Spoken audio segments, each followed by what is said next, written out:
हरे कृष्णा। स्वागत है सभी भक्तों का आज के भगवत गीता सत्र में।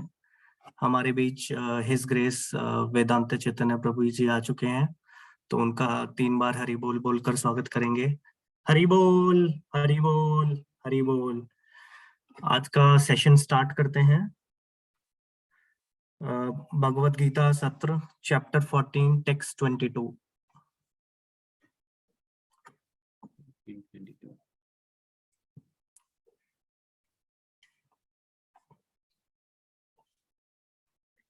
ॐ ज्ञानतिमिरन्दस्य ज्ञानाञ्जनशलाकया चक्षुरुन्मिलितं येन तस्मै श्रीगुरवे नमः।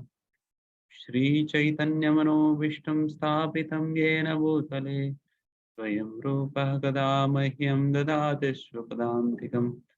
वन्देऽहं श्रीगुरून् श्रीयुतपदकमलं श्रीगुरून् वैष्णवांश्च श्रीरूपं साग्रजातं सहगणरघुनाथान्वितं तं सजीवं साद्वैतं सावधूतं परिजनसहितं कृष्णचैतन्यदेवं श्रीराधा कृष्णपादान् सहगणललिता श्रीविशाखान्वितांश्च। हे कृष्ण करुणा सिंधु दीनबंधो जगत्पते गोपेश गोपिका कांत राधा कांत नमोस्तुते। तप्त कांचन गौरांगे राधे वृंदावनेश्वरी वृषभानुसुते देवी प्रणमामि हरिप्रिये। वाञ्छाकल्पतरुभ्यश्च कृपा सिन्धुभ्य एव च पतितानां पावनेभ्यो वैष्णवेभ्यो नमो नमः। जय श्री कृष्ण चैतन्य प्रभु नित्यानंद श्री अद्वैत गदाधर श्रीवासादि गौर भक्तवृंद। हरे कृष्ण कृष्ण कृष्ण हरे हरे, हरे राम राम राम हरे हरे। नमो विष्णुपादाय कृष्णपृष्ठाय भूतले श्रीमते भक्तिवेदांत स्वामिनिति नामिने।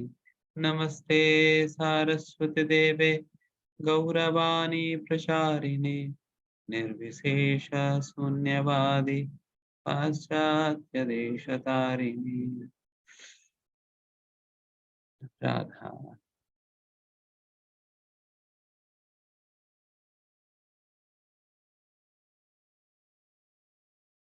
हरे कृष्णा। सभी को स्वागत है कक्षा में। राधे राधे। आज हम भगवद गीता 14 अध्याय 22वां श्लोक से हम शुरू कर रहे हैं। श्री भगवान वाच प्रकाशं च प्रवृत्तिं च मोहम् एव च पांडव न द्वेष्टि संप्रवृत्तानि न निवृत्तानि कांक्षति उदासीनवदासीनो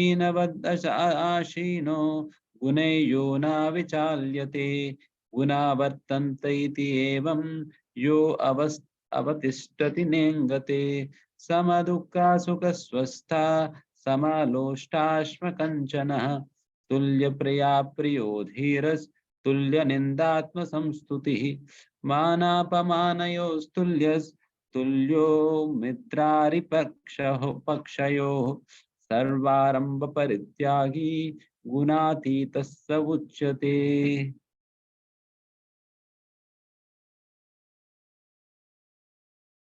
हरे कृष्ण प्रभु जी। हरे कृष्ण। यस बोलिए। भगवान ने कहा, हे पांडुपुत्र, जो प्रकाश आसक्ति तथा मोह के उपस्थित होने पर न तो उनसे घृणा करता है और न लुप्त हो जाने पर उनकी इच्छा करता है, जो भौतिक गुणों की इन समस्त प्रतिक्रियाओं से निश्चल तथा अविचलित रहता है और यह जानकर कि केवल गुण ही क्रियाशील हैं, उदासीन तथा दिव्य बना रहता है, जो अपने आप में स्थित है और सुख तथा दुख को एक समान मानता है, जो मिट्टी के ढेले, पत्थर एवं स्वर्ण के टुकड़ों को समान दृष्टि से देखता है, जो अनुकूल तथा प्रतिकूल के प्रति समान बना रहता है, जो धीर और प्रशंसा तथा बुराई मान तथा अपमान में समान भाव में रहता है। जो शत्रु तथा मित्र के साथ समान व्यवहार करता है और जिसने सारे भौतिक कार्यों का परित्याग कर दिया है, ऐसे व्यक्ति को प्रकृति के गुणों से अतीत कहते हैं।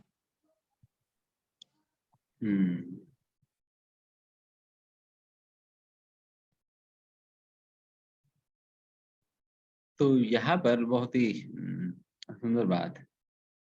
What it means to transcend the three modes of nature.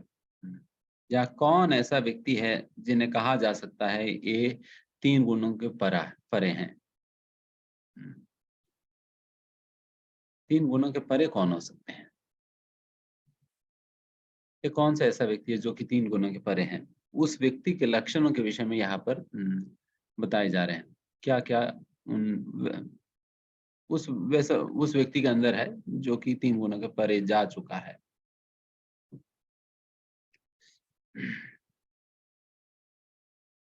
इसमें ये बताए जा रहे हैं। सबसे पहला ये अंडरस्टैंडिंग होना चाहिए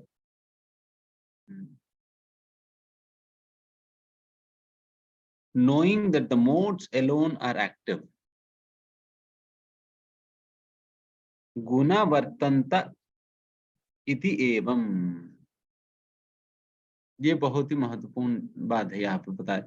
गुणे यो न विचाल्यते, तीन गुणों की वजह से जो भी जिस प्रकार की परिस्थितियां व्यक्ति के सामने आ रहे हैं उन सारा चीजों से न विचाल्यते मतलब जो विचलित नहीं होता है, जो डिस्टर्ब नहीं होता है।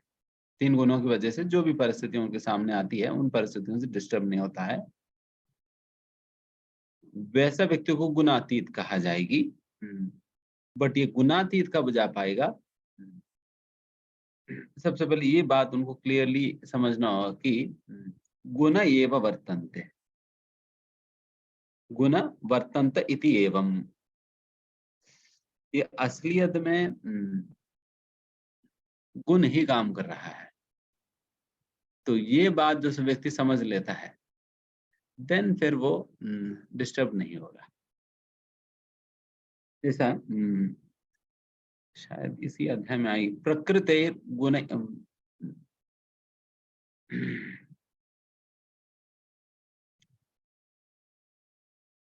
गुण कर्माणि, प्रकृति की जो तीन गुण है इन तीन गुणों से ही सारे कार्य संपन्न हो रही है। इस बात को व्यक्ति समझ लेता है कि इसका मतलब ये है कि जैसा हम पहले भी एक श्लोक पढ़े थे,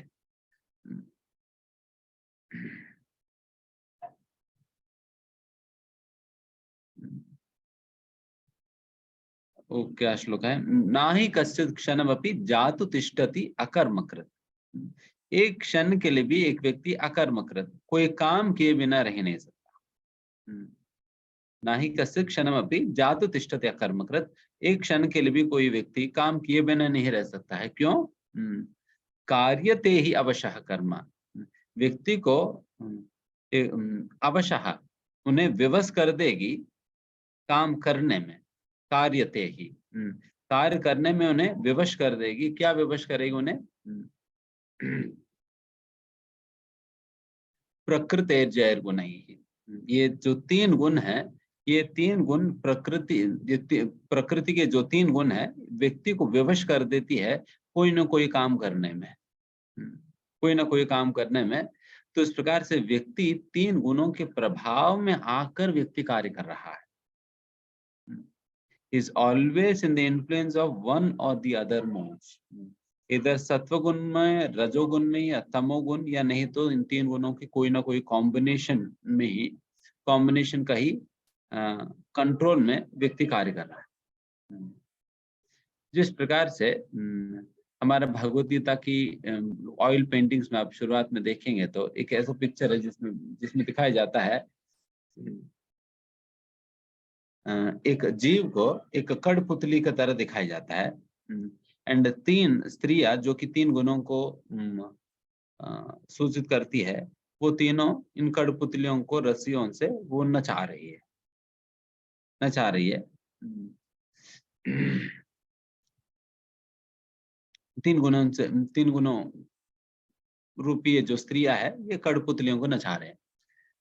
तो उसी प्रकार से ही ये तीन गुण ही हमें इस भौतिक दुनिया के अंतर्गत जो कुछ भी हम कर रहे हैं वो सारा कार्य हमसे यही करवा रही है।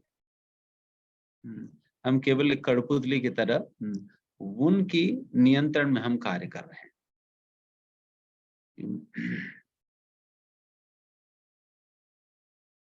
उनके नियंत्रण में हम कार्य कर रहे हैं।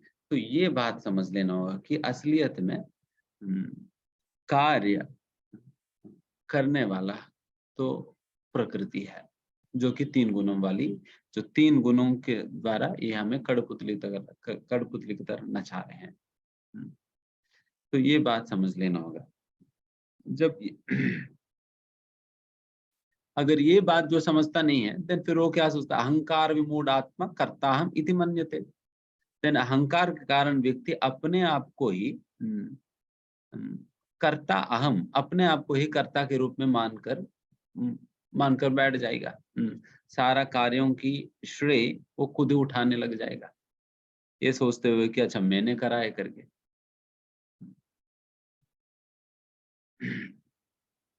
बल्कि ये कार्य सारे कौन कर रहे हैं, ये प्रकृति के तीन गुण करवा रहे हैं उस व्यक्ति से। इसलिए इसमें कहा जा रहा है अगले श्लोक में, यस अगला श्लोक में ये बात।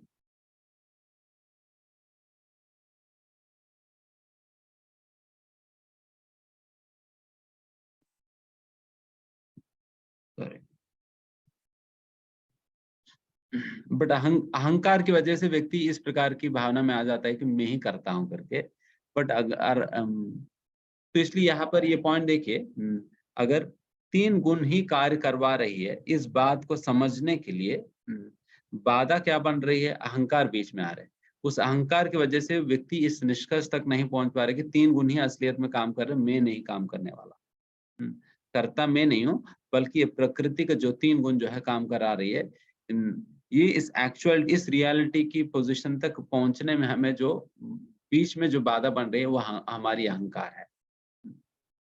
तो ये अहंकार होता क्या है फिर, जिसकी वजह से हमें ये फॉल्स अंडरस्टैंडिंग पे आ रही है कि मैं करता हूँ, जो कि असलियत में करवाने वाले तो प्रकृति के तीन गुण हैं, बट मैं अपने आप को क्यों करता मान रहा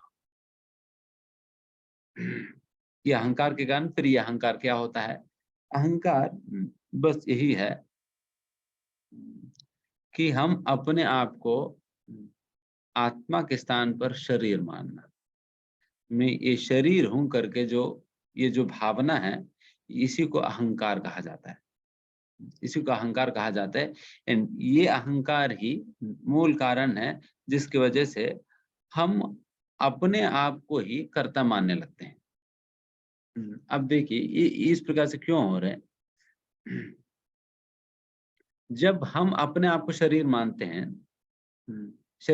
हैं, और ये शरीर क्या चीज है, ये शरीर जो है ये तीन गुणों से बना हुआ है, तीन गुणों के प्रभाव में बना हुआ, प्रकृति का ही तो हिस्सा है।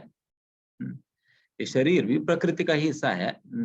एंड जब प्रकृति का हिस्सा को हम अपने से अगर आइडेंटिफाई करें, इसलिए मुझे लग रहा है कि ये शरीर के द्वारा जो भी कार्य संपन्न होता है मैं कर रहा हूं करके मुझे लग रहा है, मैं कर रहा हूं करके मुझे लग रहा है, बिकॉज जो मैं नहीं हूं उससे मैं अपने आप को तुलना कर रहा हूं। थोड़ा सा टेक्निकल है, समझ आएगी, है ना। तो इस प्रकार से इसलिए व्यक्ति इस प्रकार से सोच रहा है। जैसे मैंने कहा ये शरीर प्रकृति का प्रोडक्ट है, एंड वैसा जो प्रकृति के प्रोडक्ट को हम अपना करके मान रहे हैं या मैं करके मान रहे हैं, इसलिए मुझे इस शरीर के द्वारा जो भी किया गया कार्य को मैं मेरा कार्यों के रूप में मैं उसे लेबल कर दे रहा हूँ, मेरा कार्यों के रूप में लेबल कर दे रहा हूँ। तो इस प्रकार से यह अहंकार काम कर रही है, इस प्रकार से अहंकार काम कर रही, इसलिए अहंकार की वजह से व्यक्ति अपने आप को ही कर्ता मान रहा है। बिकॉज प्रकृति का जो हिस्सा शरीर को वो खुद अपने आप को मान रहा है। तो इसलिए जिस दिन हम ये बात समझ लेंगे कि मैं ये शरीर नहीं हूं भाई, मैं आत्मा हूं, देन फिर आप ये बात समझ लेंगे कि अच्छा ये शरीर के द्वारा जो भी कार्य किया जा रहे हैं तो मैं नहीं करता मैं नहीं हूं, वो है करके ये क्लियर हो जाएगी। देन फिर आप उन कार्यों की वजह से जो भी परिणाम कर्म फल के रूप में प्राप्त हो सकता है वो कर्म फलों से बच जाएंगे। केवल इस बात को अगर व्यक्ति समझ ले कि मैं शरीर नहीं मैं आत्मा, और अपने झूठी अहंकार से बाहर निकल जाता है, देन फिर तुरंत उनको ये क्लियर हो जाता है कि सारा प्रकृति खेल है, मैं नहीं खेल रहा हूँ। देन प्रकृति खेल है तो कर्म फल भी वही देखेगी, मैं क्यों भोगूंगा बीच में, तो कर्म फल आप तक आएगी नहीं अगर इस बात को अगर व्यक्ति समझ ले। देखिए इसलिए सारे बातें टिके हुए हैं इस इस साक्षात्कार पे कि हम शरीर नहीं आत्मा है। अल्टीमेटली इसी बात पे आकर रुक जाता है, सारा गाड़ी इसी पे आकर रुक जाता है। इसलिए आप चाहे जितना बड़ा फिलॉसफी भी सुन लो, ये सारा का सारा सिद्धांत तभी काम करने वाली है, तभी लागू होगी जब आप इस साक्षात्कार पे आप पहुंच जाएंगे कि मैं शरीर नहीं मैं आत्मा है। नहीं तो सारे हवा में ही लटका हुआ है। जब तक हम इस निष्कर्ष पे नहीं आएंगे हम शरीर में आत्मा करके, तब तक सारे के सारे बातें हवा में ही लटका हुआ है। तो इसलिए प्रभुपाद जी बारंबार इसी बात पे ही बारंबार हैमरिंग करते हैं, बेटा तुम शरीर नियम आत्मा, शरीर नियम आत्मा। फिर लोगों को लगता है अरे प्रभुपाद जी क्यों हैमर कर रहे, इतना टूट गया हमारा दिमाग बार बार सुनकर। बट प्रभुपाद समझते हैं कि सब कुछ इसी के ऊपर टिका हुआ है करके, इसलिए तो इस प्रकार से एंड जब आप इस प्रकार से समझेंगे देन फिर गुणातीत हो पाएंगे। तभी ये सारे जितने भी लक्षण बताए जा रहे हैं ना, वो सारे लक्षण हमें दिखाई देगी। मान अपमान, मान शून्यता, अपमान हो या सम्मान हो फिर भी आप समतुल्य रह पाएंगे। ये सारे बातें, बाकी जितने भी बातें हैं वो सारा कुछ तभी आपके अंदर दिखेगी, तभी आपके अंदर। बिकॉज ये कोई भौतिक क्वालिटीज नहीं है जो कि कैसे भी करके वो दिखने लग जाएगी, बट रादर इस प्रकार के अंडरस्टैंडिंग पे जब आप पहुंच जाते हो देन ऑटोमेटिकली स्वाभाविक रूप से ये सारे गुण जो है, जितने भी गुण इस श्लोका के अंतर्गत बताए जा रहे हैं, सर्वारंभ परित्यागी, मान अपमान तुल्य, मान और अपमान में समतुल्य रहना, तुल्यो मित्रारी, और एक मित्र और आर्य मतलब शत्रु के प्रति समतुल्य रहना, और सर्वारंभ परित्यागी, किसी भी प्रकार की काम भावनाओं के साथ कोई कार्य का संकल्प नहीं करना, सम दुख सुख दुख और सुख को समान भाव से देख पाना, और समलोष्टाश्म कांचना, एक पत्थर को और सोने को समान दृष्टि से देख पाना। ये सारा कुछ तभी संभव है जब आप इस निष्कर्ष पे पहुंच जाएंगे कि मैं शरीर नहीं हूं मैं आत्मा करके, ये समझकर फिर आप अहंकार से बाहर निकलेंगे। देन कर्ता हम वाली भावना नहीं रहेगी, देन फिर प्रकृति को कर्ता के रूप में मानने लगेंगे, देन फिर आप गुणातीत होंगे, देन फिर ये सारे गुण आपके अंदर, ये सारा दैवी गुण आपके अंदर दिखने लगेगी। ये स्टेप बाय स्टेप प्रोसेस है, इस प्रकार से होने वाली है। तो देन फिर प्रश्न ये उठता है प्रोजी, फिर वो स्टार्टिंग वाला पॉइंट फिर कैसे समझे, मतलब हम शरीर नहीं आत्मा कर, ये बात कैसे समझेंगे। फिर उसके बाद वाली कहानी तो सुना रहे हैं, बट उसके पहले वाली कहानी क्या है, फिर वहां उस निष्कर्ष तक कैसे पहुंचे हम शरीर नहीं आत्मा करके।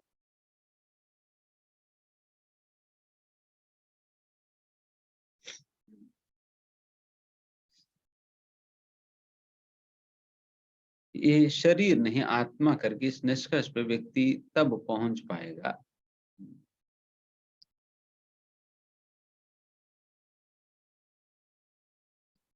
ये केवल और केवल सत्व गुण से धीमे धीमे व्यक्ति परे जाने लगेगा, तब ये संभावना हो सकता है। बिकॉज सत्व गुण में ही ज्ञान की उदय हो सकता है।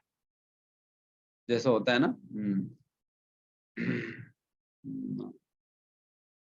तदा रजस्तमो भाव काम लोभादयश्च ये चेतयेतेर अनाविद्धम स्थिते सत्वे प्रसीदति। तदा रजस्तमो भाव, रजोगुण और तमोगुण से जब व्यक्ति निकलने लगता है, देन काम लोभादयश्च, देन काम और लोभ जैसा अवगुण जो है उनके अंदर नहीं दिखेंगी। जब रजो और तमोगुण से बाहर निकल रहा होता, देन फिर ये काम और लोभ ये दोनों धीमे धीमे घटने लगेगी उस व्यक्ति में। जब ये दोनों घटने लगेगी, देन चेतयेते अनाविद्धम, देन हमारा जो चित्त है वो सारे कल्मशों से वो शुद्ध होने लगेगी। देन फिर क्या होगा, स्थितम सत्वे, देन सत्वगुण में व्यक्ति पूर्ण स्थित हो जाएगा, सत्वगुण में स्थित हो जाएगा, एंड प्रसीदति, एंड बहुत प्रसन्न हो जाएगा। तो इस प्रकार से रजो और तमोगुण से निकलने पे काम और लोभ हमारे हृदय में घट जाएगी। ये घट जाने पे देन फिर हम स्थितम सत्वे प्रसिद्ध, देन सत्वगुण में हम स्थित हो सकते हैं। देन फिर देन फिर सत्वगुण में स्थित होने पे ज्ञान कैसे आएगी? देन ये बात सुनिए, एवं प्रसन्न मनसो भगवत भक्ति योगतः भगवत तत्व विज्ञानम मुक्त संगस्य जायते। ये भगवत तत्व विज्ञान में कब आएगी? जब हम एवं प्रसन्न मनः, अगर व्यक्ति सत्वगुण में आकर, अच्छा मैं सत्वगुण में आगे बहुत खुश हूँ, आनंद हूँ, सेटिस्फाइड हूँ, प्लेजेंट हूँ, कोई बात नहीं, मैं कुछ नहीं करूंगा, अभी बैठे रहूंगा, और बैठे रहने पे नहीं मिलने वाला। यहाँ पर पता है जरा, एवं प्रसन्न मनसो, ठीक है तुम प्रसन्न है तो ठीक है, फिर उसके बाद क्या करना, भगवत भक्ति योगतः, प्रसन्न चित्त के साथ भक्ति करो भाई। ऐसा नहीं प्रसन्न होकर खाली बैठे रहेगा व्यक्ति, तब ज्ञानोदय नहीं होने वाली है। प्रसन्न चित्त के साथ जब भक्ति करेगा, देन फिर भगवत तत्व विज्ञानम, देन भगवान के संबंधित ये जो विज्ञान है, ये रियलाइजेशन है। विज्ञान मतलब रियलाइजेशन है। ये विज्ञान उन्हें पता चलने लग जाएगा जब वो सत्वगुण में स्थित होकर जब भक्ति करेगा। तो उस प्रकार से हमें रजो और तमोगुण से धीमे धीमे निकलकर सत्वगुण में आना चाहिए, और सत्वगुण में स्थित होकर हमें भक्ति करनी चाहिए।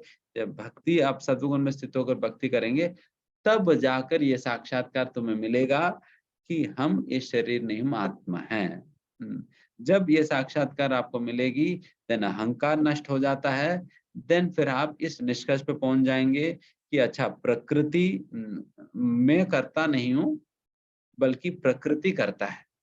एंड जब आप इस निष्कर्ष पर पहुंच जाएंगे प्रकृति करता है, देन फिर क्या होता है, देन फिर आप एक पत्थर को, सोने को समान दृष्टि से देख पाएंगे। मान में, अपमान में समान भाव के साथ आप रह पाएंगे, और किसी कामुक भावनाओं के साथ कोई काम नहीं कर, मतलब इसका मतलब ये सारे गुणातीत व्यक्ति के अंतर्गत जितने सारे गुण है वो सारा कुछ आपके अंदर दिखने लग जाएगी। तो इसका मतलब समझ लेना कि आप ऊपर उठ गए। किसके ऊपर उठ गए?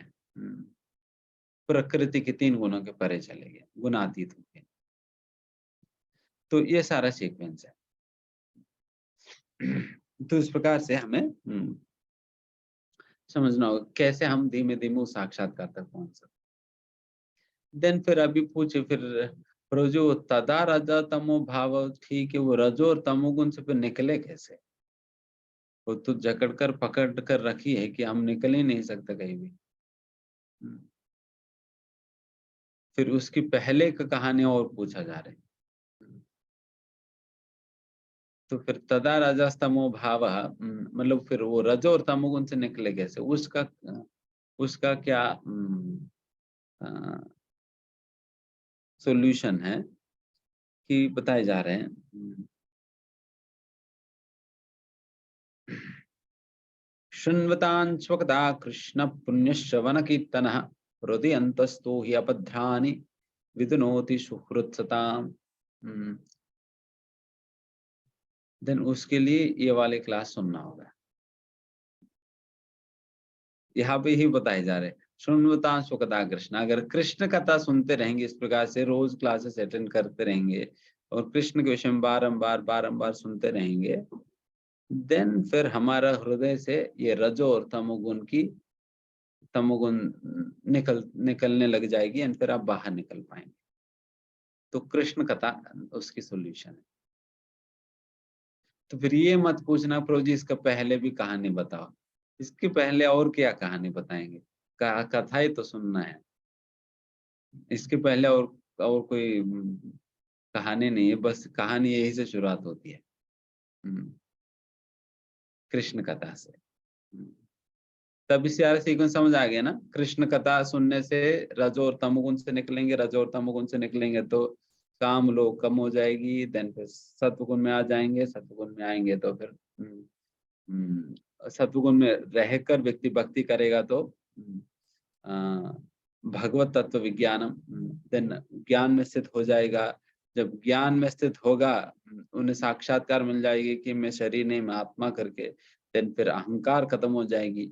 अहंकार खत्म हो जाने पे व्यक्ति ये बात समझने लगेगा कि मैं करता नहीं हूँ, बल्कि प्रकृति करता है। तीन गुण हमसे करवा रही थी, अभी तक तो मैं सोच रहा था मैं कर रहा हूँ, बट मैं आज समझ आए कि प्रकृति मेरे से करा रही है। देन फिर ये बात इस निष्कर्ष पे पहुंच जाने पे देन फिर व्यक्ति के अंदर ये सारे व्यक्ति गुणातीत हो जाएगा, गुणातीत। तो उस प्रकार से धीमे धीमे गुणातीत स्थिति तक व्यक्ति पहुंच सकता है। तो ये सीक्वेंस है बेसिकली। तो कृष्ण कथा से सारा कहानी शुरू हो रही है, तो आप लोग सुनते रहिए।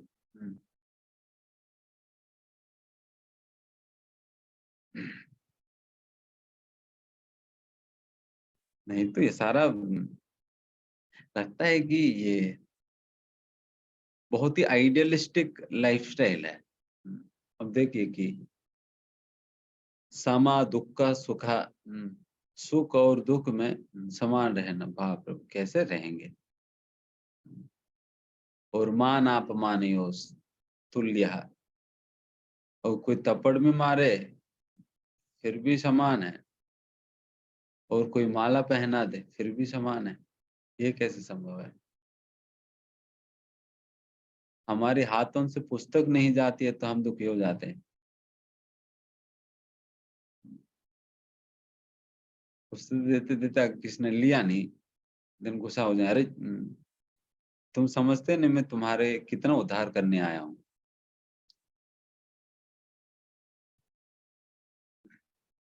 मैं अपना सारा काम धंधा छोड़कर तुम्हें भगवत बांटने आया हूँ और तुम कह रहे हो कि मना कर दे रहे,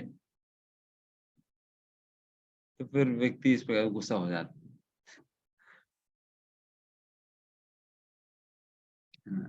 बिकॉज यही कारण है, न द्वेष्टि मोहम एव च पांडव, किसी से द्वेष नहीं करना बाप। तो इसलिए सारा आप कितना कुछ भी प्रैक्टिस कर लो ना, ये सारा वैसा नहीं आने वाली प्रैक्टिस से, ये भक्ति को प्रैक्टिस करने से आने वाली, भक्ति करने से आने वाली है। नाम जप करो, श्रवण करो, साधन करो, गुरु की सेवा करो, तो इसी से ही हृदय शुद्ध होगी।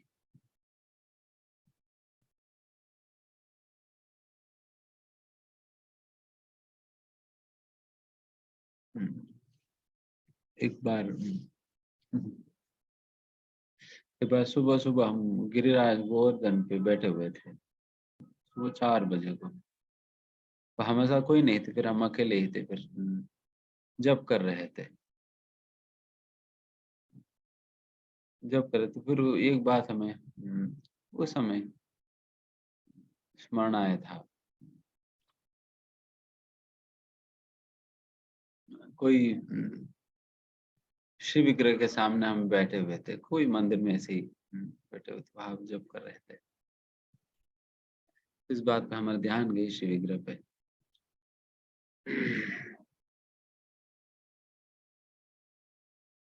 जिस प्रकार से एक शिल्पकार ने एक मामूली एक साधारण सी शिला से ये विग्रह को बनाया, एंड उस विग्रह का कितना सुंदर रूप होता है। फिर अगर क्रूड फॉर्म में पत्थर देखे तो क्या रूप है, क्या रंग है, कुछ होता नहीं है। बट उस पत्थर को भी, जो बिल्कुल ही अनइवन क्रूड पत्थर है, उस पत्थर को भी एक सुंदर रूप दिए हैं इस शिल्पीकार ने।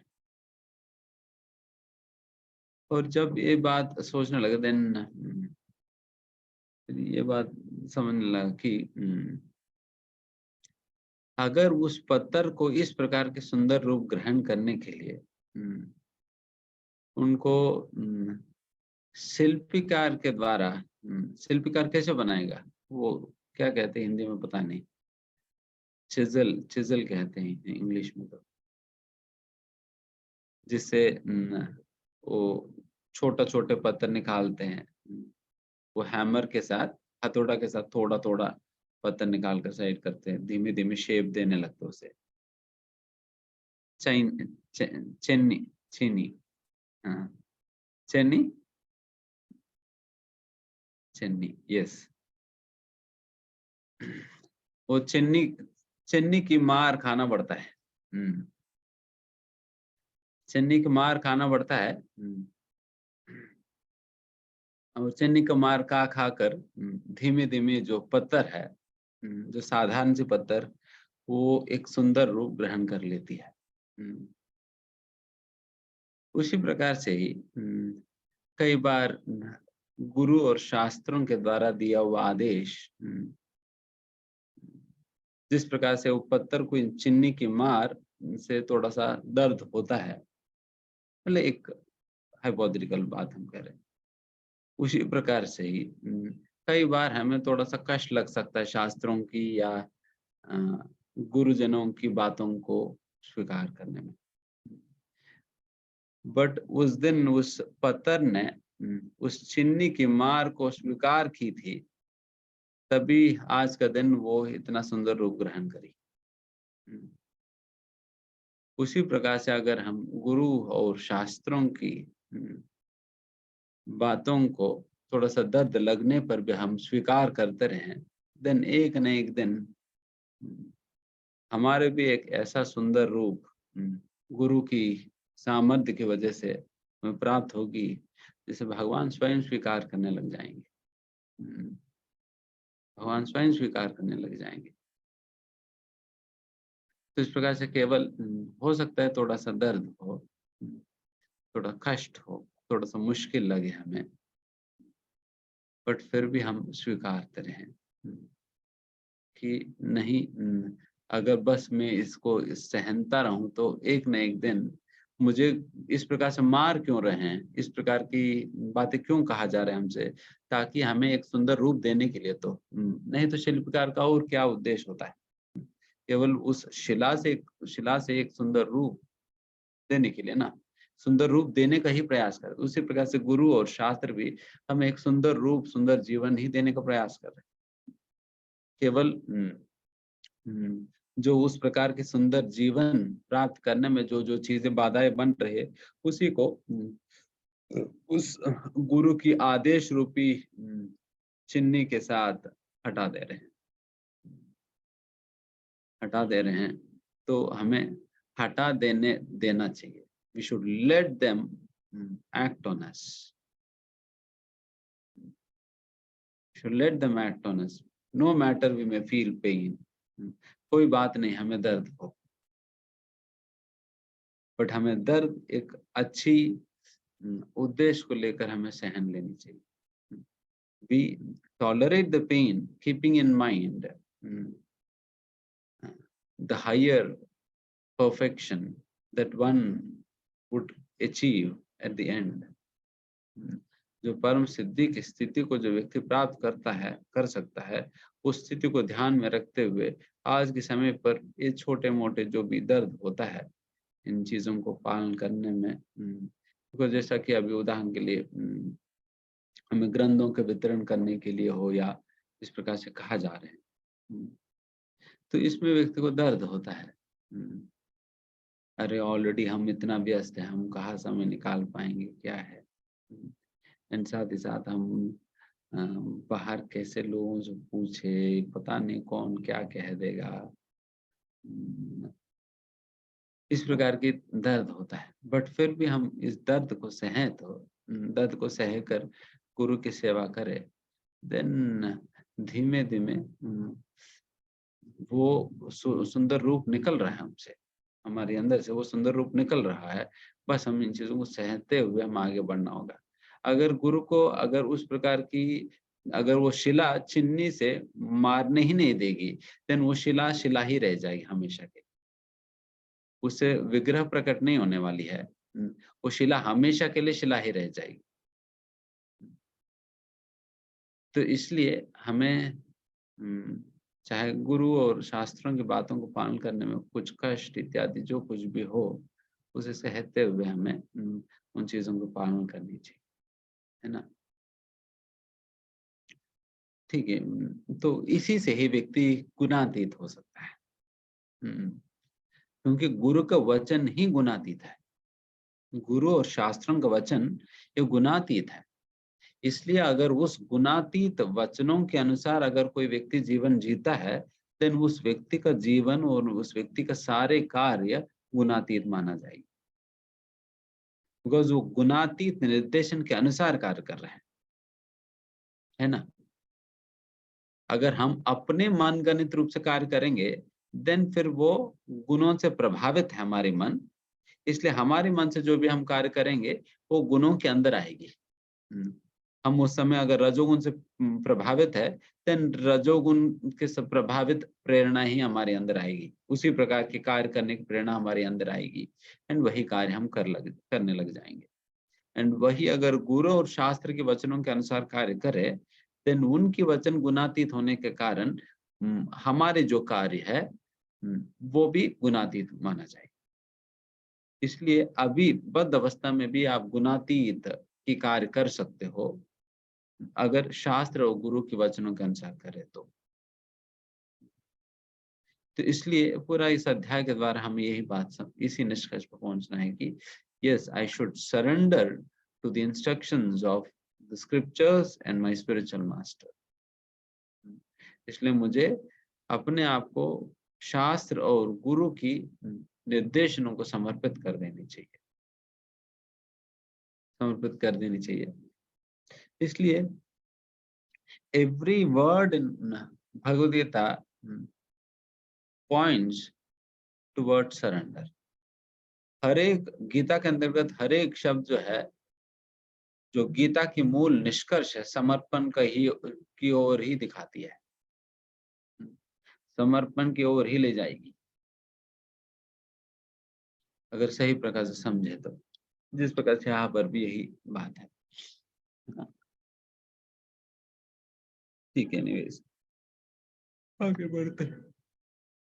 मां च यो व्यभिचारेण भक्ति योगेन सेवते सगुणान् समतीत्यैतान् ब्रह्म भूयाय कल्पते। इस अध्याय की मोस्ट इंपॉर्टेंट श्लोक है। जो समस्त परिस्थितियों में अविचलित भाव से पूर्ण भक्ति में प्रवृत्त होता है, वह तुरंत ही प्रकृति के गुणों को लांघ जाता है और इस प्रकार ब्रह्म के स्तर तक पहुंच जाता है। बस आपको इतना ही करना है। ये सारा इतना सारा फिलॉसफी ये वो सारा कुछ जो सुनाएगी अभी तक, तो उसकी मूल निष्कर्ष यही है। मां च यो व्यभिचारेण भक्ति योगेन सेवते सगुणान् समतीत्यैतान् ब्रह्म भूयाय कल्पते। और कोई पूछे प्रोजी फिर सारे बात तो ठीक है, अल्टीमेट कंक्लूजन क्या है बता दो। अल्टीमेट कंक्लूजन यही है, हर परिस्थिति में भक्ति चालू रखना है। हर परिस्थिति में भक्ति को चालू रखना है, बस भक्ति चलते रहना होगा हर परिस्थिति में। और भक्ति का मतलब ही क्या है? गुरु और शास्त्रों के वचनों का पालन करना, यही भक्ति है, यही गुरु भक्ति है, यही कृष्ण भक्ति है, गुरु और शास्त्रों के वचनों को पालन करना। गुरु साधु शास्त्र, तो उस पद पर हर परिस्थिति में भक्ति करना ही यही मूल उद्देश्य है। बिकॉज अनेक बार हमारे जीवन में अनेक अनेक प्रकार की परिस्थितियां आते जाती है। उन परिस्थितियों से प्रभावित होकर व्यक्ति कभी अपना भक्ति ढीला कर देता है। तो ये नहीं होने देना है, ये नहीं होने देना है। बस इस बात का आप इंश्योर करो, देन गुणातीत ऑटोमेटिकली आप हो जाएंगे, गुणों के परे ऑटोमेटिकली हो जाएंगे। बस हम एक साधक होने के नाते बस हम इतने इंश्योर करें कि चाहे परिस्थिति कुछ भी क्यों ना हो, मुझे अच्छा लगे अच्छा ना लगे, कुछ भी हो, मैं अपनी जो भी साधन के नियम है वो पालन करूंगा। इतना माला करना है मैं करूंगा ही करूंगा, सुबह उठना है सुबह उठूंगा ही उठूंगा, और शास्त्र पढ़ना है मैं पढ़ूंगा ही, सेवा करनी है मैं सेवा करूंगा ही, चाहे परिस्थिति जो भी आए, जो भी परिस्थिति है मैं करूंगा। आप देखिए कि लोग कितने सिंसियर होते हैं। एक बार हम इनसे मिलने गए थे, राधेश्याम प्रभु से मिलने गए थे, थोड़ा सा उस मिलने रात हो रहा था। देन वो बता रहे थे कि उन्हें सुबह 4:30 बजे को ट्रेन है, 4:30 बजे को ट्रेन है।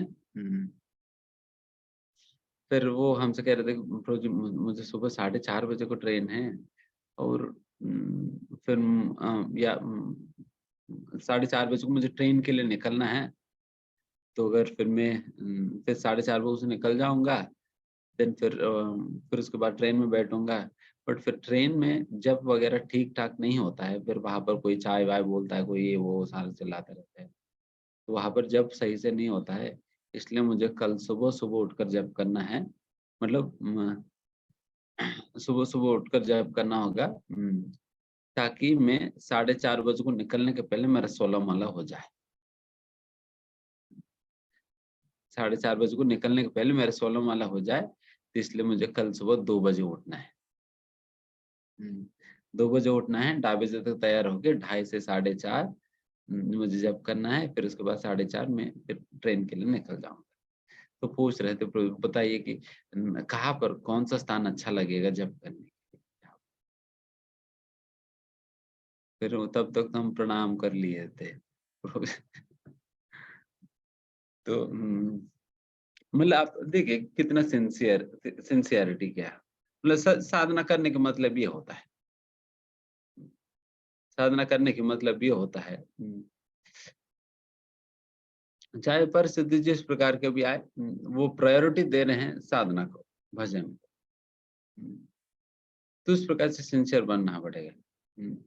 हम जैसे तैसे माला घुमा फिरा कर खत्म कर दिया, और कहेंगे भगवान दिखते क्यों नहीं है।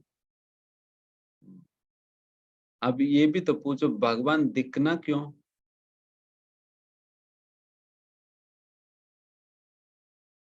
ये भी तो पूछना चाहिए ना, भगवान दिखेंगे क्यों? बस यही पूछते भगवान दिखते क्यों नहीं, उल्टा भी तो पूछिए हमने किया क्या जिसके लिए भगवान दिख जाए, या हम भगवधाम चले जाए, हमने क्या करा है? अगर ये प्रश्न अगर व्यक्ति अगर एक सच्चाई के साथ अपने आप से पूछ ले, समझ आएगी, समझ आएगी। हम कुछ कर ही नहीं रहे हैं, कुछ कर ही नहीं रहे, बट फिर भी भगवान डक्के मार मार कर हमारा गाड़ी तो थोड़ा आगे बढ़ा रहे हैं।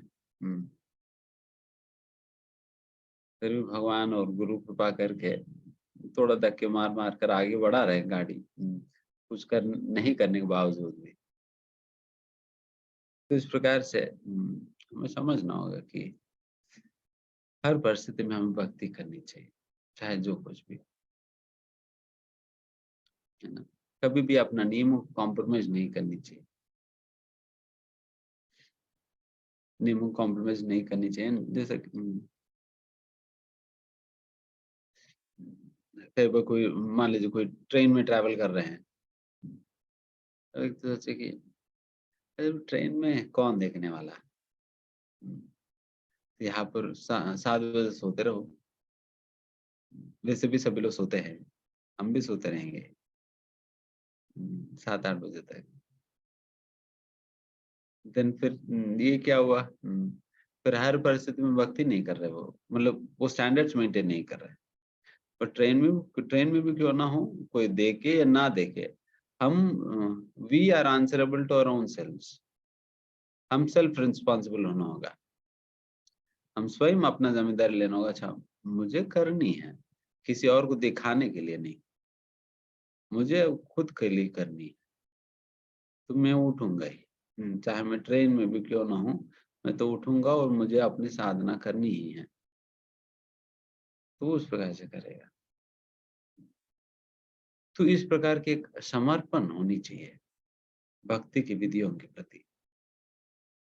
एंड अब व्यभिचारेण भक्ति होगा, मतलब अब व्यभिचारिणी भक्ति मतलब, जैसे व्यभिचार मतलब क्या है कि मान लो कोई स्त्री हो या पुरुष हो, जिनके साथ शादी होता है, उनके साथ उस व्यक्ति के अलावा और किसी और के साथ संबंध रखती है, देन फिर इसे व्यभिचार कहा जाता है। उनकी शादी तो हुआ एक व्यक्ति के साथ, बट किसी और से प्रेम कर रही है, किसी और के साथ संबंध रख रही है, तो ये व्यभिचार होता है। उसी प्रकार से आप जब भक्ति में आए हैं, देन फिर शादी आपकी होगी, ब्रह्मचारियों का भी होगी शादी, सन्यासियों का भी शादी हो गया, और गृहस्थों का तो है ही। हम सभी की शादी हो गया कृष्ण के साथ, कृष्ण के साथ शादी होगी। तो कृष्ण के साथ शादी हो गया तो फिर किसी और के पास कैसे जाएंगे ना, तो पतिव्रता सिद्धांतों के परे हो जाएगी फिर। तो हमारी शादी तो कृष्ण के साथ होगी है।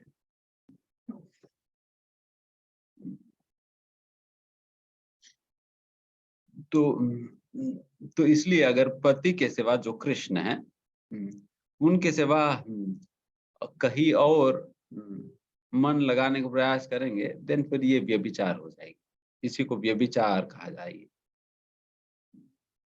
तो ये इस प्रकार की व्यभिचार नहीं करनी है। अभी समझ लेना कि हम शादी होगी, हम शादीशुदा हैं, हम कहीं और इधर उधर नहीं जाएंगे, नहीं देखेंगे, नहीं करेंगे, हमारी शादी कृष्ण के साथ होगी।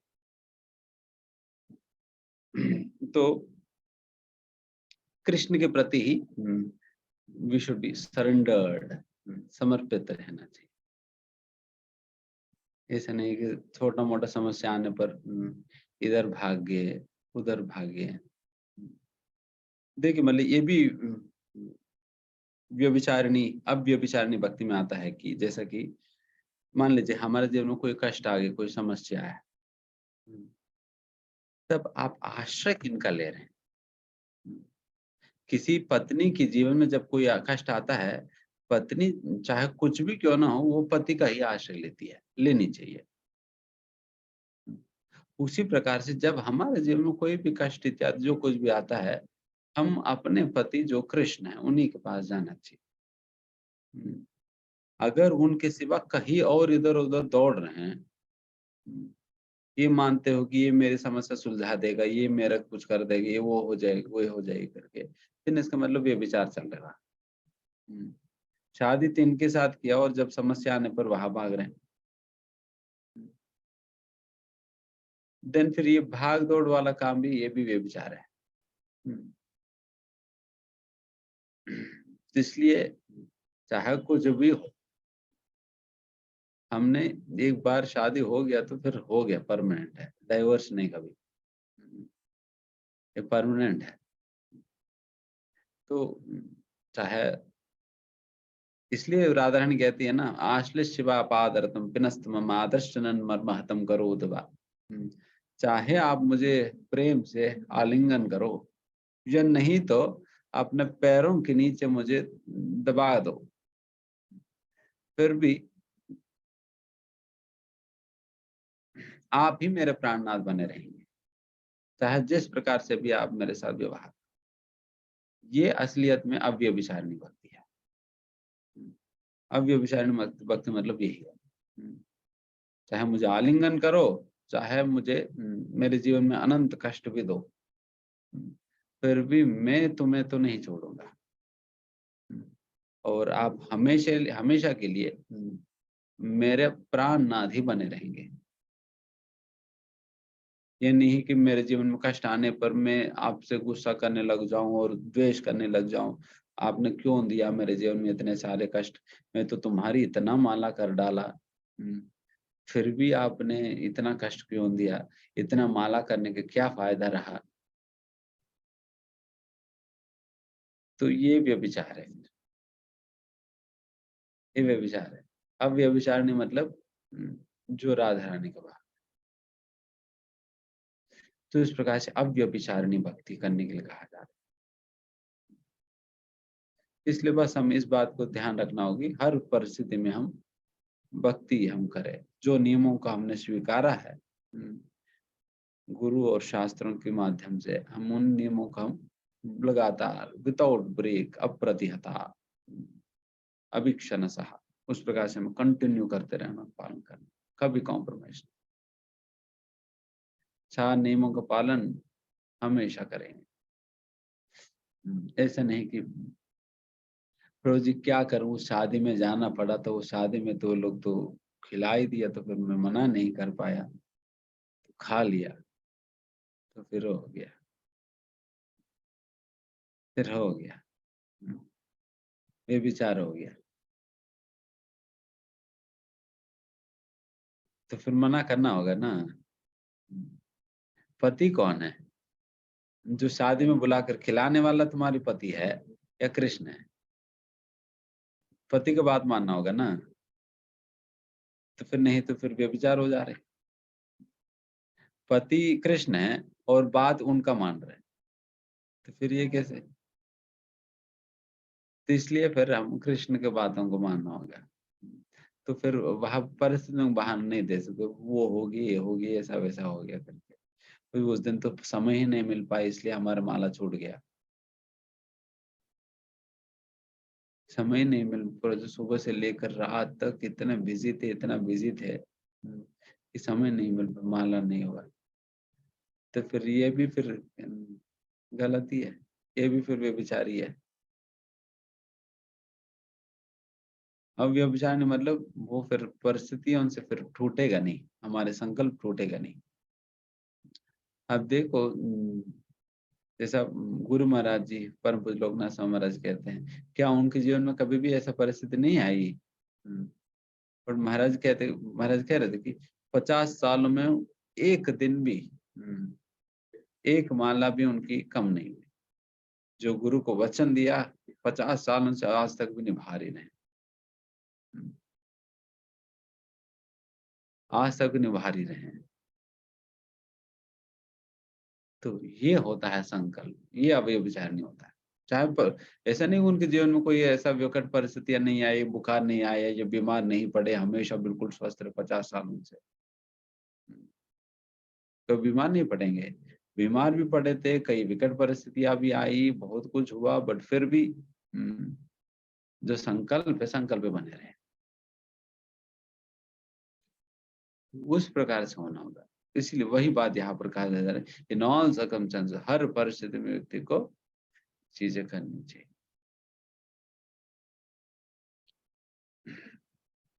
है ना। एंड उस प्रकार से जब आप करने लगेंगे, देन फिर व्यक्ति गुणातीत की स्थिति में पहुंच जाएगा। ऑलरेडी वो गुणातीत की स्थिति में कर ही रहा है, बिकॉज जब हर परिस्थिति में व्यक्ति भक्ति कर रहे थे, इसका मतलब वो गुणातीत का ही स्थिति में कार्य कर रहा है। एंड जब इस प्रकार से करते रहेगा उनको बिल्कुल प्रैक्टिस हो जाएगी गुणातीत की स्थिति में रहना, देन फिर वही उनको परमानेंट रेजिडेंस मिल जाएगी। ठीक है, बहुत समय आप अमेरिका में रह गए, ग्रीन कार्ड ले लेना।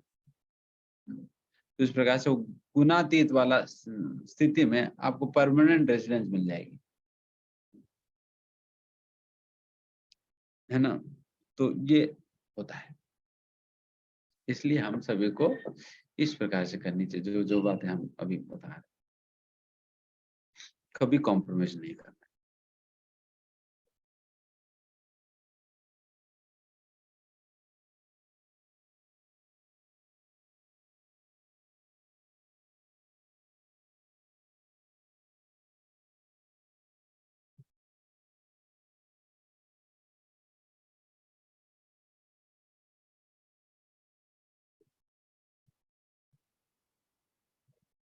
आज लास्ट श्लोक है ये। ब्रह्मणो हि प्रतिष्ठाहम् अमृतस्य च शाश्वतस्य च धर्मस्य सुखस्यैकान्तिकस्य च। और मैं ही उस निराकार ब्रह्म का आश्रय हूँ, जो अमर्त्य, अविनाशी तथा शाश्वत है और चरम सुख का स्वाभाविक पद है।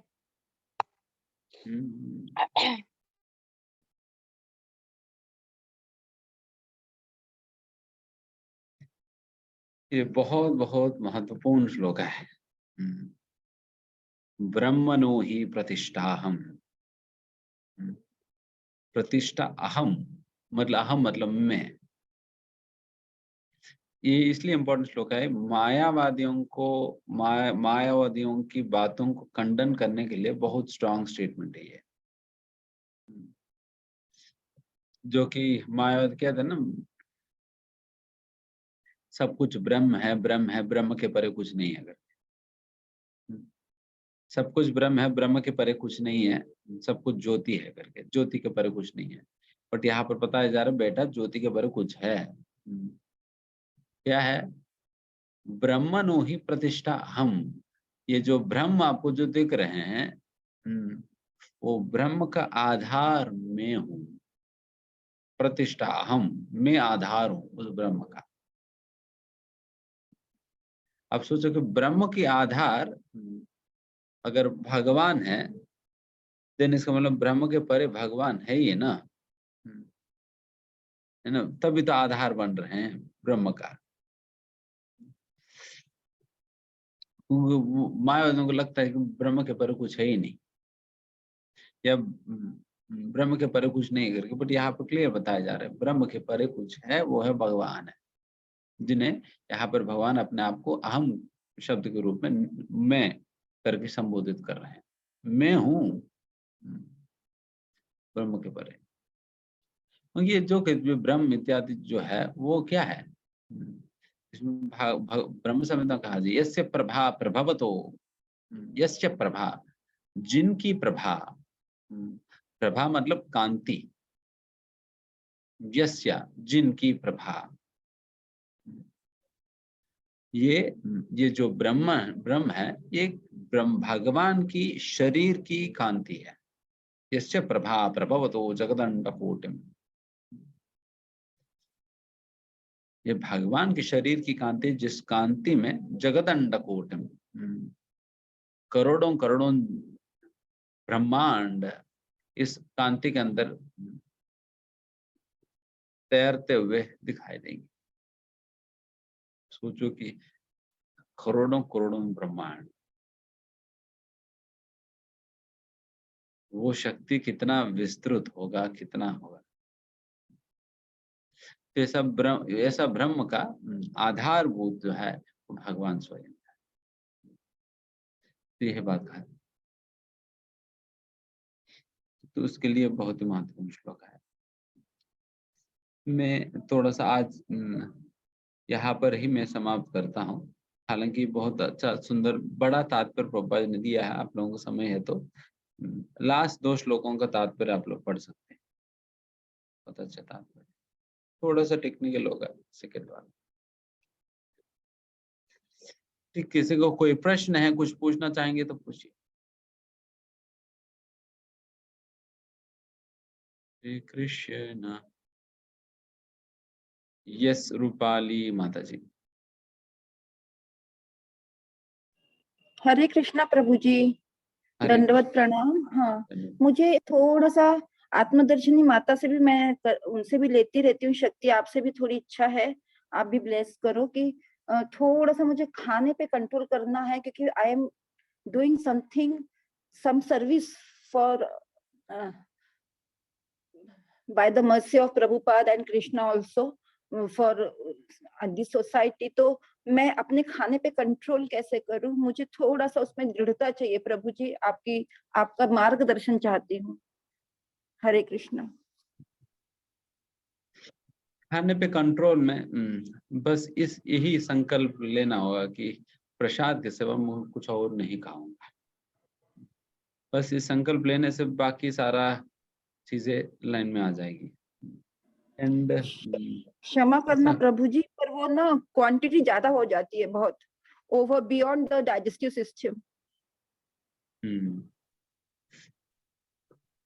अगर हम ज्यादा मात्रा में ले रहे हैं, वैसा वो हमारे भक्ति के लिए नुकसानदायक नहीं, बट समस्या है कि 2 प्रकार की समस्या, एक तो स्वास्थ्य भी खराब होता है उससे, एंड दूसरा नींद भी बहुत आएगी। यस प्रभु जी, यू एकदम सही कहा आपने प्रभु जी। ये 2 समस्या आती है जब अगर व्यक्ति जाना खाने लग जाएगा तो प्रसाद भी क्यों ना हो। इसलिए प्रसाद को भी नियमित रूप से खाना, तभी तो कहा जा रहा है युक्त आहार विहारस्य। बहुत रेगुलेटेड ईटिंग से ही ये योग उनके ऊपर प्रभाव दिखाने लगेगी। योग की प्रभाव जो है, योगो भवति दुःखः, वैसा लोगों की दुख को योग खत्म कर सकती है, योगा, जब व्यक्ति रेगुलेटेड है अपनी ईटिंग हैबिट्स को लेकर। नहीं तो फिर योग की प्रभाव पड़ना भी मुश्किल पड़ता है। एंड आहार को रेगुलेट करने के लिए, आहार के रेगुलेशन मतलब बेसिकली टाइम रेगुलेटेड होनी चाहिए, कब खाना है। ऐसा नहीं कि जब भी कुछ दिखाए दे मुंह में डालते जा रहे हैं। खाना खा लिया सुबह 10-9 बजे एंड फिर उसके बाद कुछ और दिखाई दिए, फिर वो भी मुंह में डाल दिया, फिर कुछ और दिखा दिया, वो भी डाल दिया, फिर उसको कोई टाइमिंग वाइमिंग ही नहीं है। तो ये भी गलत है। तो इस प्रकार तबीयत भी खराब होती है, फिर सही तरीका भी नहीं है। तो इसलिए हमें टाइम पे खाना चाहिए, वो टाइम भी फिक्स्ड होना चाहिए। किस समय, अच्छा 8 बजे खा रहे, 1 बजे खा रहे, शाम को 7 बजे खा रहे, मतलब जिस मोटा मोटा बता रहा हूँ।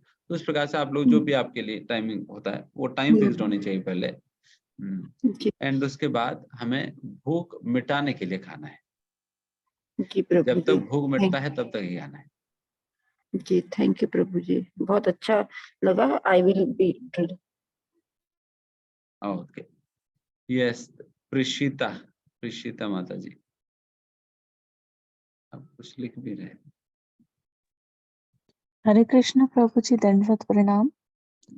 प्रभु जी, मैं अभी 1 साल से इस्कॉन से जुड़ी थी, तो मैंने 3 संकल्प लिए थे अपने आप से कि सात्विक खाना खाऊंगी, भोग लगाऊंगी और 16 माला करूंगी। लेकिन प्रभु जी, मेरा बच्चा 2.5 साल का है, 2 बच्चे हैं, एक 7 साल की गुड़िया है, एक 2.5 साल की गुड़िया है। तो प्रभु जी, 7 साल की बेटी की पढ़ाई का प्रेशर बहुत रहता है, उसको ट्यूशन नहीं भेजती, खुद से पढ़ाती हूँ। घर की भी रिस्पॉन्सिबिलिटी सारी रहती है, क्योंकि मुझे लगता है कृष्णा को खुद से बना खाना दूं, तो कुक वगैरह कुछ नहीं रखा प्रभु जी। तो काम पूरा दिन, मतलब बहुत ज्यादा बच्चों की रिस्पॉन्सिबिलिटी भी होती है। तो प्रभु जी, मैं जब 16 माला मेरा संकल्प पूरा नहीं हो पा रहा प्रभु जी। प्रॉब्लम ये है, कभी 8 माला हो पाती है, कभी 10 माला हो पाती है, कभी 12 हो पाती है, और जिसके कारण प्रभु जी खुशी होने की बजाय मेरे मन में दुख आ जाता है। रात को मैं संतुष्ट होके नहीं सो पाती, मैं ये सोचती हूँ कि आज 16 नहीं हुई, मतलब 12 की खुशी नहीं होती मुझे, 16 ना होने का दुख होता है।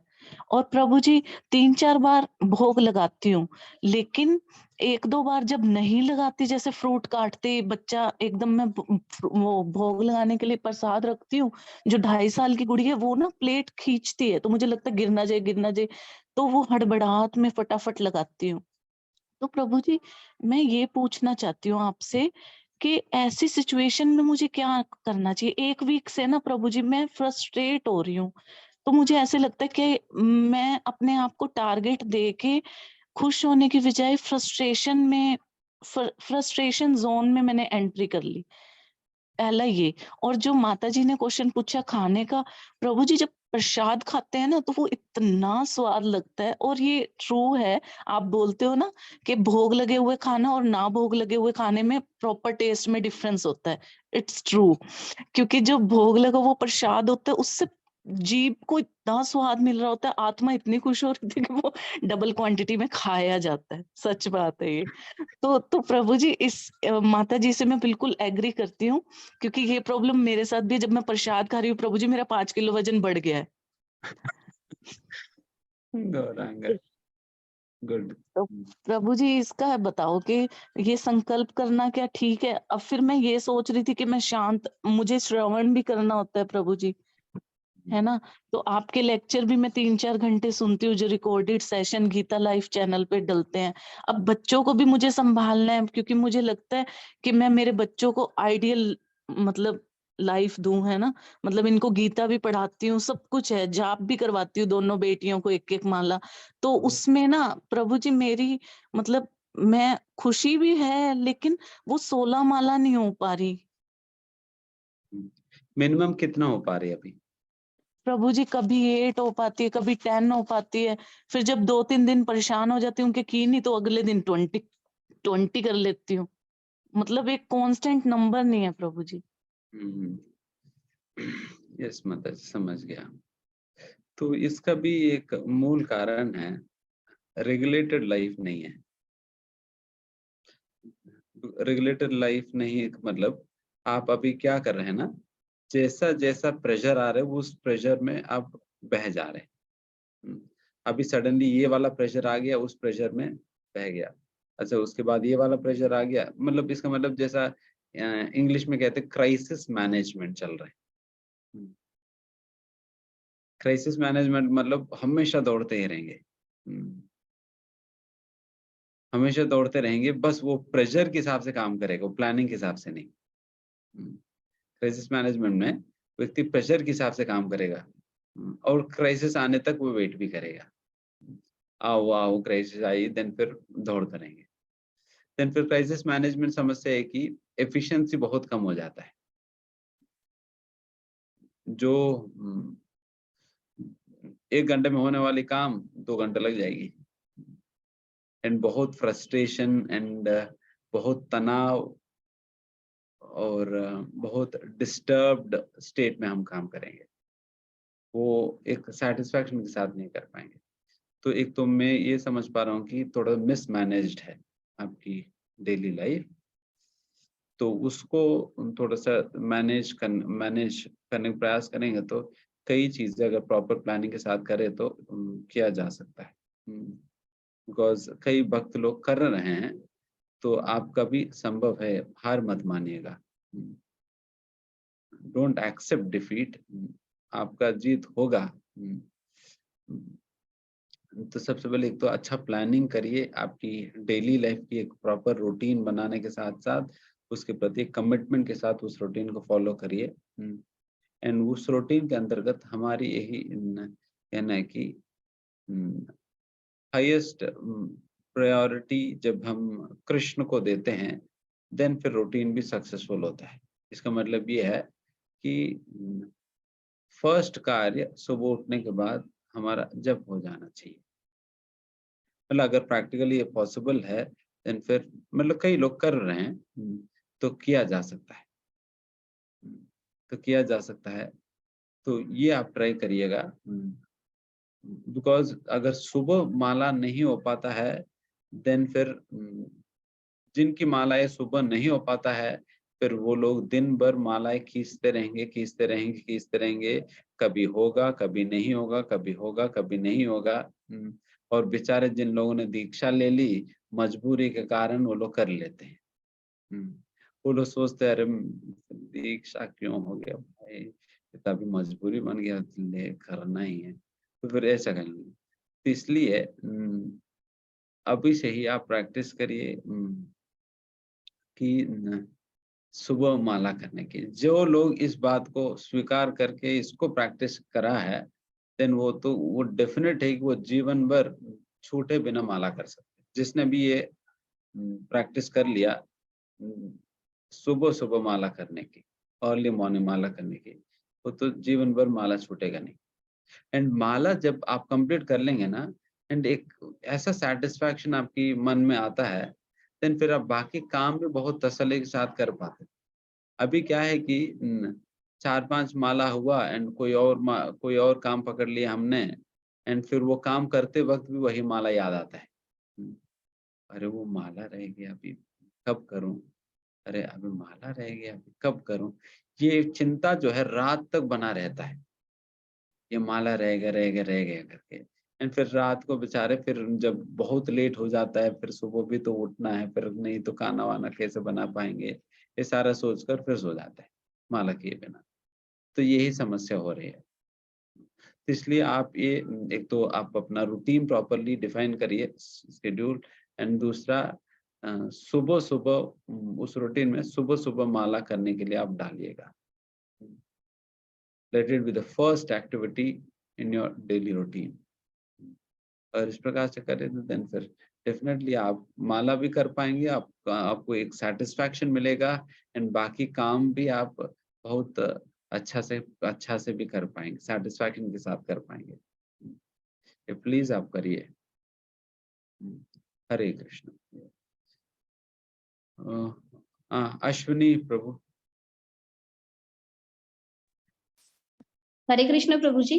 हाँ अश्विनी, यस मैम। प्रभु जी, मेरा सवाल नहीं है, मेरे बेटे का एक सवाल है उससे। हाँ।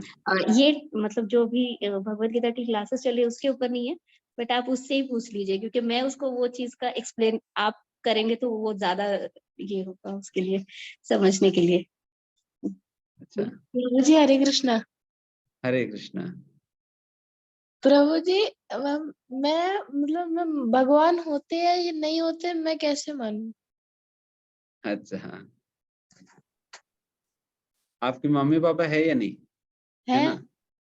उनके मम्मी पापा है? और उनके? वो नहीं है। हाँ। वो नहीं होंगे है। या नहीं? होंगे। और उनके मम्मी पापा होते हैं क्या नहीं? होंगे ही। तो उस प्रकार से जाते रहेंगे तो सबसे पहला मम्मी पापा है भगवान। सबसे पहला मम्मी पापा को ही भगवान कहा जाता है। मम्मी पापा के बिना तो आप नहीं आए। हाँ। समझ रहे हैं ना? हाँ। मम्मी पापा के बिना तो आप नहीं आए ना। तो उस प्रकार से जो सबसे पहला मम्मी पापा है वो भगवान है। तो उस प्रकार से आप समझ सकते हैं। क्योंकि भगवान नहीं है, अगर सबसे पहला मम्मी पापा नहीं है, देन फिर आप ही नहीं होंगे। आप है करके मानते हो ना? हाँ। आप है इसका मतलब फिर भगवान भी होंगे, बिकॉज मम्मी पापा के बिना फिर आप कैसे हो पाएंगे ना? तो उस प्रकार समझ सकते हैं। एंड इस प्रकार से हम बहुत से बातें हैं कहा जा सकता है ना? ये सिंपल अंडरस्टैंडिंग है, भगवान सभी को परम पिता है। पर फिर वो मरे क्यों? हाँ? पर फिर वो मरे क्यों? मरे नहीं है। किसने कहा मरे हैं? जैसे मेरे मम्मी पापा के उनके मम्मी पापा वो मर गए तो वो भी तो फिर मर गए ना? नहीं, वो मरे नहीं है। वो मरे नहीं हो तो शाश्वत है भगवान। शाश्वत हो यम पुरानो। भगवान सबसे पुराने भी है और शाश्वत भी है भगवान। हमेशा भगवान होते हैं, बट केवल हमारी असमर्थता है कि हम भगवान को देख नहीं पा रहे। भगवान तो हमारे साथ है, केवल हमारी असमर्थता है कि हम भगवान को देख नहीं पा रहे।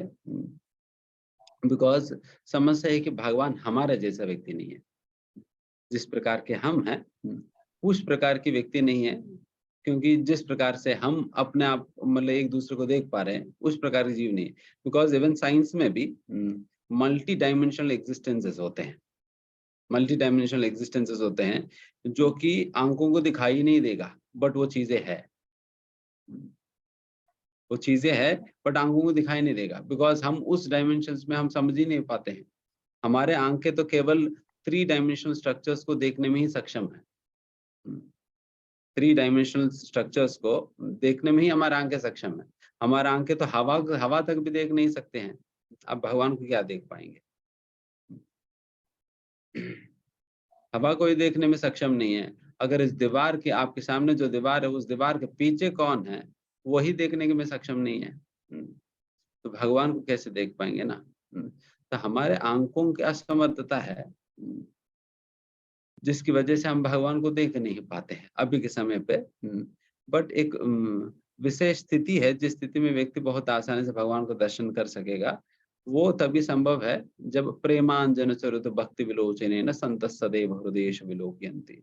जब व्यक्ति भगवान से प्रेम करने लगता है, उस प्रेम के साथ जब भगवान को देखना चाहे, तो भगवान स्वयं अपने इच्छा से वो दिखने लग जाते हैं,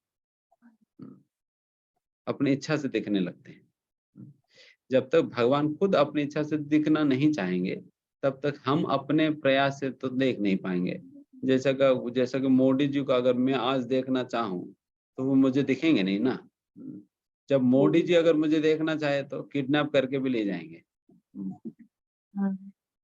तो उसी प्रकार से भगवान फिर मोदी जी कब मुझे देखना चाहेंगे? जब मैं कुछ अच्छा काम करूंगा, नहीं उन्होंने बहुत सुंदर काम किया, उनको देख, इनसे मिलना चाहिए। उसी प्रकार से भगवान की भक्ति जब हम करते हैं, देन भगवान हमें भी देखना चाहें, देन फिर भगवान दिखने लग जाएंगे। केवल दिखना ही नहीं दिखने की बात है।